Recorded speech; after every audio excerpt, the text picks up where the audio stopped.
really shocked when I learned how many people are infected by AMR infections every year and how many people die. I was reading a report by the World Health Organization from 2019, and the report estimated that there are over 4.9 million deaths annually associated with antimicrobial resistance. That is a crazy huge number. This year, I found I have a real interest in the environmental side of AMR.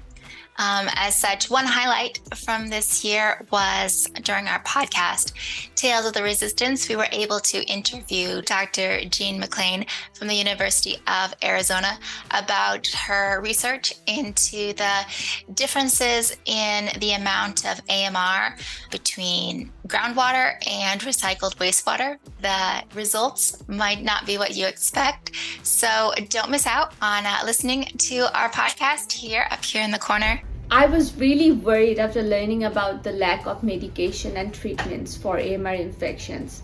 There is some research going on to develop innovative treatments for AMR such as the fast therapy, but they're not enough. Oftentimes, they're time-consuming and very costly.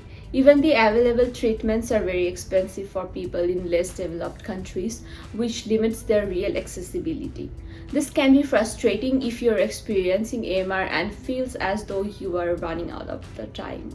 One thing we explored a lot this year was all the broken incentive structures for antibiotic development. I'm glad that other countries are getting creative about how to pay for new medicines, and I hope that this country also looks deeper into the antimicrobial pipeline to explore how it's broken and what we can do to fix it. This year, I learned that AMR is not just a health problem, but also a social problem, and we need to focus more on the sociological factors influencing AMR progression. We need more effective global policies and regulations, and must make sure that they are followed accordingly. For that, more collaboration between different AMR research groups, healthcare specialists, social scientists, policymakers should come together from every corner of the world. Hi, today I'll share 3 key insights about antimicrobial resistance I learned this year. First, artificial intelligence's role in AMR. AI is revolutionizing how we discover new antibiotics and diagnose diseases quickly. Its ability to analyze complex data rapidly is vital for effective AMR treatment. Second, I discovered the Latin American Network for Antimicrobial Resistance Surveillance. This network is crucial for monitoring AMR trends and facilitating regional cooperation in Latin America. Finally, a shocking statistic: in 2019, over 300,000 deaths in Latin America and the Caribbean were linked to AMR. This highlights the urgent need for global action against this health crisis.